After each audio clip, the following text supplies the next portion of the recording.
بسم الله الرحمن الرحيم نحمده ونصلي ونسلم على رسوله الكريم أما بعد فقد قال النبي صلى الله عليه وسلم العلماء ورثة الأنبياء اللهم صل على البدر التمام اللهم صل على نور الظلام اللهم صل على مفتاح دار السلام اللهم صل على الشفيع في جميع الأنام. قابل احترام علماء اکرام، مشائخ، طالب علم ساتھیوں اور باہر دور دراز علاقوں سے تشریف لائے ہوئے مہمانان گرامی، وقت بہت ہو چکا ہے، آپ حضرات دور دراز علاقوں سے سفر کر کے تشریف لائے اور یقیناً عشاء کا وقت بھی بس داخل ہو چکا ہے۔ وقت کے تنگی کو دیکھتے ہوئے میں صرف ایک دو باتیں عرض کرتا ہوں۔ پہلی بات میں نے سوچی نہیں کہ کیا عرض کروں گا، لیکن جو اللہ تعالیٰ زبان سے کہلوا دے۔ ایک بات میں آپ سے یہ عرض کرتا ہوں کہ یہاں جو علماء، طلباء اور ہمارے اکابر تشریف لائے، انہوں نے ہماری حوصلہ افزائی فرمائی۔ جو حدیث مبارکہ میں نے آپ کے سامنے پڑھی، حضور صلی اللہ علیہ وسلم نے ارشاد فرمایا کہ علماء یہ انبیاء کے وارث، تو جیسے آپ کا اکرام کرنے کا حق ہے، جیسے آپ کی خدمت کا حق ہے، جیسے آپ کے لیے انتظام کرنے کا حق تھا، خدا گواہ ہے کہ وہ ہم سے ادا نہیں ہو سکتا۔ اور ہم جتنا بھی کوشش کر رہے ہیں، آپ کا جو مقام اور مرتبہ ہے اس کے مطابق ہم آپ کی خدمت کبھی بھی نہیں کر سکتے۔ بس اللہ تعالیٰ سے یہ دعا اور التجا ہے کہ اللہ تعالیٰ مرتے دم تک اس نالائق کو علماء اور طلباء کا خادم بنائے۔ آپ حضرات کے جوتیوں کے صدقے اللہ تعالیٰ میرا خاتمہ ایمان پر فرمائے، میری اولاد کا خاتمہ ایمان پر فرمائے، ہماری نسلوں کو اللہ تعالیٰ اپنے قرب اور اپنی معرفت سے آشنا فرمائے۔ دوسری بات میں آپ سے یہ عرض کرتا ہوں کہ آج جو یہ رونق آپ کو نظر آ رہی ہے، علماء، طلباء تشریف لائے ہیں، ہمارے حضرت شاہ صاحب میرے استاد، میرے محترم، میرے مکرم، میرے شیخ، میرے مربی ہیں، تو یہ سب کا سب در حقیقت اگر آپ اس کی تاریخ میں چلے جائیں تو میں ایک بات بس عرض کرتا ہوں، جہاں میرے ماں باپ اور دیگر اساتذہ کی دعائیں ہیں، وہاں سب سے بڑی دعا میرے شیخ اول حضرت شیخ التفسیر والحدیث حضرت مولانا محمد اسفند یار خان صاحب نور اللہ برکتہ کی محنت، انہی کی دعا،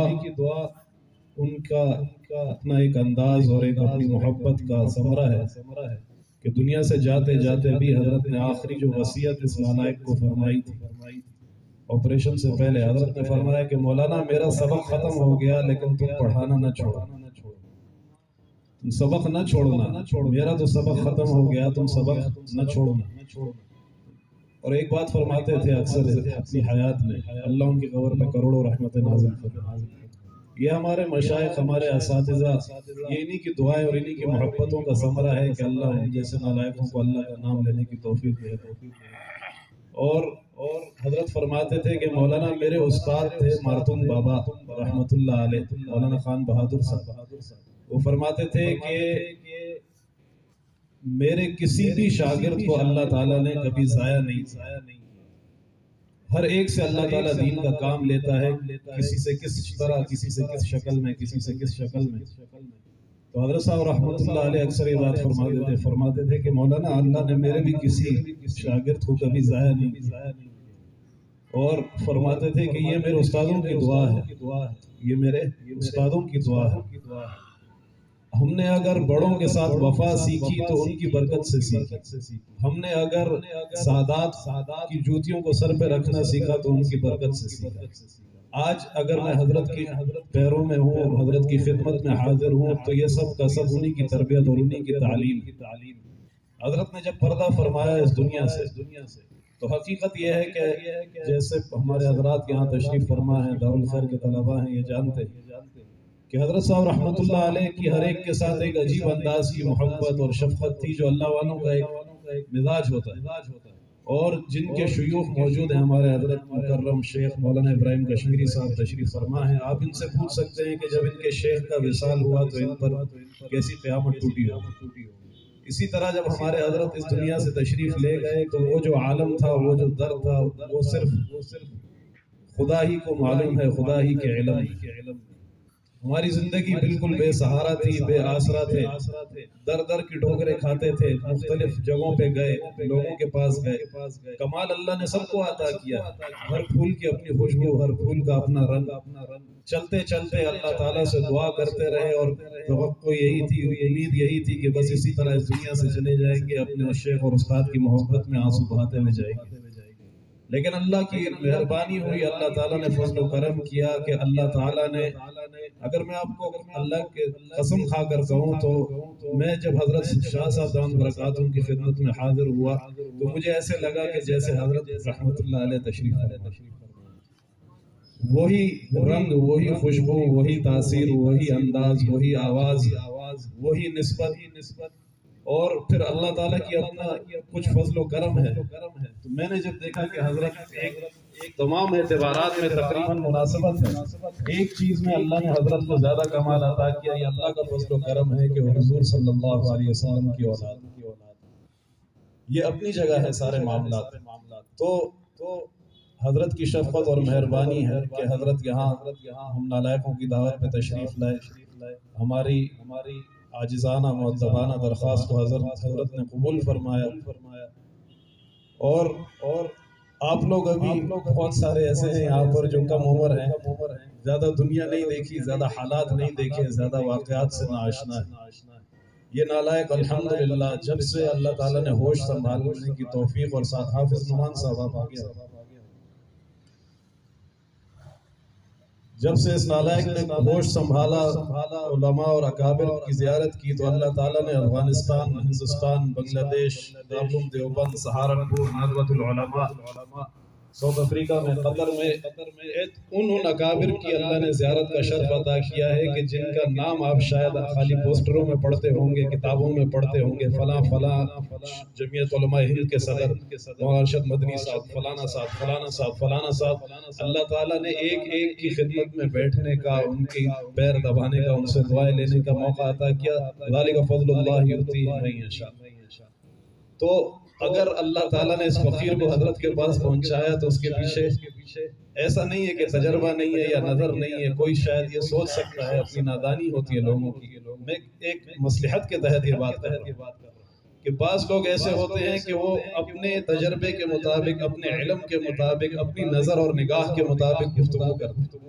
لیکن وہ حقائق سے ناآشنا ہوتے ہیں۔ آج اس مجمع میں ایک بہت عجیب بات میں آپ سے عرض کرتا ہوں۔ ہمارے حضرت شاہ صاحب پر ایک اشکال اٹھایا جاتا ہے عموماً کہ یہ ایک خاص طبقہ ہے، اس طبقے کے ساتھ حضرت کا بڑا خاص تعلق ہے، اور حضرت جو ہے اس طبقے کی رعایت کرتے ہیں، ہمارے اکابر کے طرز پر نہیں۔ اگر میں آپ سے صرف اتنی سی ایک بات کہوں کہ جب انسان اس دنیا سے جا رہا ہو تو وہ مزید آخرت کی فکر کرتا ہے، نہ یہ کہ اپنی آخرت کو تباہ کرنے کی فکر کرے۔ جس بندے نے اس دنیا سے جانا ہو وہ آخرت کو مزید آباد کرے گا یا آخرت کو بگاڑے گا؟ مزید آباد کرے گا۔ پھر ایک شخص نے حضرت لاہوری رحمت اللہ علیہ کی صحبت اٹھائی، شیخ القرآن مولانا غلام اللہ خان صاحب کی صحبت اٹھائی، صرف صحبت نہیں اٹھائی، شیخ القرآن مولانا غلام اللہ خان صاحب رحمت اللہ علیہ حضرت کو اپنے ساتھ سٹیج پر بٹھا کے تقریر کرواتے، 5 گھنٹے حضرت تقریر کیا کرتے تھے۔ حضرت رائے پوری رحمت اللہ علیہ کی صحبت اٹھائی، شیخ زکریا کی صحبت اٹھائی، مولانا عبدالغفور عباسی مدنی رحمت اللہ علیہ کی صحبت اٹھائی، سید بدر عالم میرٹھی رحمت اللہ علیہ کی صحبت اٹھائی۔ ان اکابر، ان بحر العلوم کو حضرت نے دیکھا کہ جن کا میں اور آپ شاید ہم نام بھی نہ جانتے۔ اور میں آپ کو اب آگے ایک بات اور عرض کرتا ہوں کہ جو یہ اعتراض کرتے ہیں ان کی اپنی حقانیت کی اپنی ایک علامت ہوتی ہے، ہر ایک کا اپنا ایک مزاج، ایک مناسبت ہے۔ ہمیں اگر مجھے اپنی ذات پر اگر ذاتی طور پہ ان سے اگر گلہ ہے تو یہ گلہ ہے کہ اگر آپ کو کوئی اشکال ہے، اعتراض ہے، تو اس کا طریقہ یہ ہوتا ہے کہ ہمارے اکابر کے پاس آپ آئیں، آپ اپنا اشکال اعتراض پیش کریں، وہ موجود ہیں، حیات ہیں، اس دنیا سے پردہ تو نہیں فرما گئے، آپ اپنے سوالات ان سے کریں، ان کے جوابات سن لیں، ادب کے دائرے میں، احترام کے دائرے میں رہتے ہوئے۔ آپ کی عمر میں ان کی عمر میں زمین آسمان کا فرق ہے، آپ کے تجربے میں ان کے تجربے میں زمین آسمان کا فرق ہے۔ آپ جن لوگوں کا نام کتابوں میں پڑھ کر اپنے ناموں کو چمکاتے ہو، ان لوگوں کی جوتیاں ان لوگوں نے اٹھائی، جن کی طرف ہم نسبت کرتے ہیں اکابر علماء دیوبند، ہمارے اکابر علماء دیوبند آج کل کے یہ میرے جیسے ہیں اکابر علماء دیوبند، میں ہوں اکابر علماء دیوبند، اکابر علماء دیوبند یہ حضرات، اگر نہیں ہے تو آپ بتا دو کون ہے۔ اور میں آپ کو ایک بات اور بتا دوں، اب رنگ کا فرق، مناسبت کا فرق، دعوت اور طریق کا فرق، اس کا نتیجہ کیا ہے؟ حضرت کے ہاتھ پر جو ہمارے لوگوں نے اعتراض کیا کہ حضرت نے فلانوں کو قریب کیا، فلانے کے ساتھ بیٹھے، اس کی برکت میں آپ کو بتا دوں، حضرت کے ہاتھ پر سامنے بخاری شریف رکھی ہے، ہزاروں لوگ اہل سنت والجماعت میں داخل ہو چکے، ہزاروں افراد۔ حضرت نے اپنا مسلک نہیں بدلا، اپنے اکابر کے طریقے کو نہیں چھوڑا، صرف کام کے طریقے کا فرق ہے، مقصد سب کا ایک ہی ہے، خدا کو راضی کرنا، اپنی قبر کو آباد کرنا۔ اس سے بڑھ کر آخری ایک بات میں آپ سے عرض کر دیتا ہوں تاکہ کسی کا اعتراض ہو تو وہ بھی حل ہو جائے، کوئی سمجھنا چاہے تو ٹھیک ہے، نہ سمجھنا چاہے تو پھر وہ جانے، خدا جانے، لیکن کہیں ایسا نہ ہو کہ جو کیچڑ اچھالتے ہیں کل قیامت میں حضور کے سامنے کھڑے ہوں، حضور پوچھے میری اولاد پہ تم نے اعتراض کیا، میری اولاد پہ اعتراض کیا۔ صحابہ کا دفاع کرنے والے سب سے پہلے حضرات اس دھرتی پر پاکستان کی یہ حضرات، شاید آپ کو تاریخ معلوم نہیں، جاؤ گلگت والوں سے پوچھو، چترال والوں سے پوچھو، چلاس والوں سے پوچھو، یہ صحابہ کے خلاف، صحابہ کی شان میں جنہوں نے گستاخیاں کی، ان کے خلاف کھڑے ہو کر سب سے پہلے جنہوں نے مناظرہ کیا ان کا نام کیا تھا، آپ کو پتہ چل جائے۔ حضرت خود فرماتے ہیں میں نے حضرت سے بذات خود واللہ یہ بات پوچھی، میں نے پوچھا کیونکہ ہم بھی نوجوان ہیں اور ہم بھی اسی ماحول میں رہے ہیں، میں حضرت کی خدمت میں حاضر ہوا، میں حضرت کے ہاتھ پہ ہاتھ رکھتے ہوئے ایک بات سے جھجکتا تھا، خالی واللہ وہی بات۔ آج حضرت کے سامنے عرض کرتا ہوں، پہلے میں نے کبھی یہ بات نہیں، پھر میں نے حضرت سے پوچھا تنہائی میں، کمرے میں نے کہا حضرت میں نے آپ کو دیکھا، آپ کی باتیں سنی، معاملات دیکھے، الحمدللہ اللہ تعالیٰ نے ہند و پاک کے علماء اکابر کی زیارت کرائی ہے، آپ کو دیکھتا ہوں بعین ہی وہی رنگ ہے جو ہمارے اکابر علماء دیوبند کا رنگ، اور آپ کے پاس بیٹھ کر کچھ چیزیں ایسی ہوتی ہیں جو محسوس کی جا سکتی ہیں، زبان سے بیان نہیں کی جا سکتی، اور کسی کے چہرہ مہرہ بھی تو انسان کے باطن کا ترجمان ہوتا ہے۔ حضور علیہ الصلوۃ والسلام کا چہرہ انور دیکھ کر لوگ کہتے تھے واللہ یہ جھوٹے انسان کا چہرہ نہیں ہو سکتا، میں آپ کو قسم کھا کر کہتا ہوں بلا مبالغہ آپ یہ چہرہ لاکھوں میں بھی نہیں پاؤ۔ یہ اللہ نظر بد سے بچائے، اللہ ان حضرات کا سایہ ہم پر دادیر قائم و دائم رکھے۔ تو میں نے حضرت سے پوچھا کہ حضرت یہ کیا وجہ ہوئی، آپ تو ابتدا میں کچھ تھا پھر کچھ ہو گیا، یہ کیا ہوا آخر معاملہ؟ تو میں حضرت سے معذرت کے ساتھ عرض کرتا ہوں، حضرت نے مجھ سے فرمایا کہ میں پہلے ایسا تھا اور معاملات تھے، میں گلگت گیا، وہاں بہت بڑے ہمارے مناظرے ہوئے اور بہت سارے معاملات ہوئے، حتیٰ کہ پورے گلگت کے اندر ابتدا میں سب سے بڑا جو وہاں کا معرکہ ہوا اور مناظرہ ہوا اس میں حضرت کا نام سر فہرست ہے۔ حضرت فرماتے ہیں اس کے بعد ہم نے پھر تیاری کی دوبارہ مناظرے کے لیے، راستے میں جا رہا تھا، تہجد کا وقت تھا، رات کو سو گیا، جب سویا نماز پڑھ کے تو خواب میں رسول اللہ صلی اللہ علیہ وسلم کی زیارت، آپ صلی اللہ علیہ وسلم نے مجھ سے فرمایا کہ بیٹا یہ کیا کر رہے ہو، اللہ نے تجھے جوڑ کے لیے پیدا کیا، توڑ کے لیے نہیں پیدا کیا۔ فرماتے میں اٹھا، پوری سٹیج تیار تھے، لوگ تیار تھے، ڈنڈے تیار تھے، جھگڑا ہونے والا تھا، لیکن میں نے کہا جب نانا جان نے منع کیا ہے تو بس اب آگے جانے میں خیر نہیں ہے، میں واپس آیا۔ پیر سید نصیر حسین نصیر رحمۃ اللہ علیہ گولڑا شریف والے، ان حضرات کو ہمارے حضرت مولانا اسفندیار خان صاحب رحمۃ اللہ علیہ کئی اکابر کو حضرت نے جمع کیا، فرمایا کہ یہ جو اب ہو رہا ہے یہ اخلاص کی بنا پر نہیں ہو رہا ہے، اس کے پیچھے کچھ اور معاملات ہیں، کچھ اور مقاصد ہیں، ورنہ جو صحابہ کا نام لے وہ نماز نہ پڑھے، جو صحابہ کا نام لے وہ چرس پیے، جو صحابہ کا نام لے وہ شراب پیے، یہ کیسا عاشق ہے صحابہ، یہ کیسا اہل بیت کا عاشق ہے، یہ کیسا حضور صلی اللہ علیہ وسلم کا عاشق ہے کہ نہ جس کی آنکھوں میں عشق نبوی ہے، نہ جس کے زبان پہ عشق نبوی ہے، نہ جس کو بڑے چھوٹے کی تمیز ہے، نہ جس کو قرآن پڑھنا صحیح آئے، نہ جس کو قرآن بیان کرنا صحیح آئے، وہ کہتا ہے میں عاشق نبی ہوں، میں عاشق صحابہ ہوں، میں صحابہ کا جیالہ ہوں۔ کتنی حیرانگی کی بات۔ تو حضرت فرماتے ہیں وہ اس خواب کے بعد میری زندگی بدلی، میں نے سوچا کام تو کرنا ہے لیکن طریقے کو بدلنا ہے، میرے کام سے لوگ مجھ سے دور ہو رہے ہیں، کوئی میرے ساتھ بیٹھے گا نہیں، ان کے ساتھ بیٹھ کر الحمدللہ ہزاروں لوگوں کو کئی واقعات ہیں حضرت کے، کشمیر میں، گلگت میں، چترال میں، کئی قبیلے اہل سنت والجماعت میں داخل ہو چکے ہیں۔ یہ باتیں میں واللہ صرف اس لیے عرض کر رہا ہوں کہ اپنے دلوں کو صاف کروں۔ کسی کے کام پر انگلی نہ اٹھاؤ. آپ کو کیا پتا کہ اس کے پیچھے کیا مقاصد ہے؟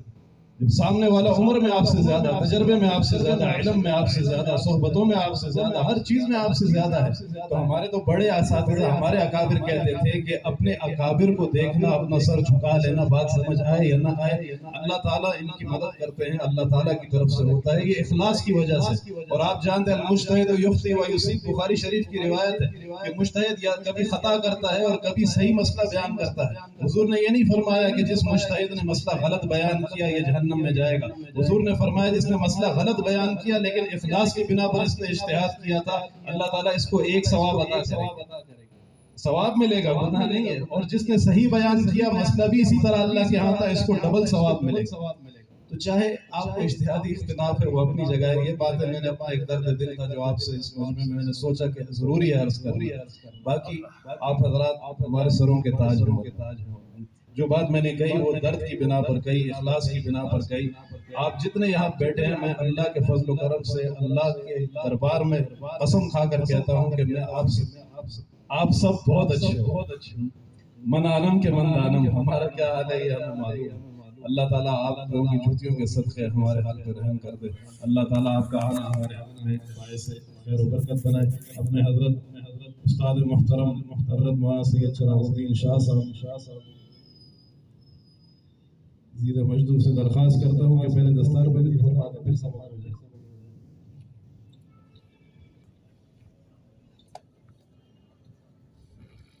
میں خصوصاً اپنے معاونین حضرت مولانا عبدالودود صاحب، مولانا عمیر صاحب، مولانا فیض الرحمن صاحب، مولانا عبدالمتین صاحب، ان حضرات کا شکریہ بھی ادا کرتا ہوں. انہوں نے تدریس میں بڑی تکلیفیں اٹھائی، اس فقیر کا تعاون کیا. اور مولانا ابراہیم صاحب دعوت برکاتہ ہمارے مہمان خصوصی ہیں. حضرات سے میں درخواست کرتا ہوں کہ آپ بھی اپنا دست شفقت رکھیں.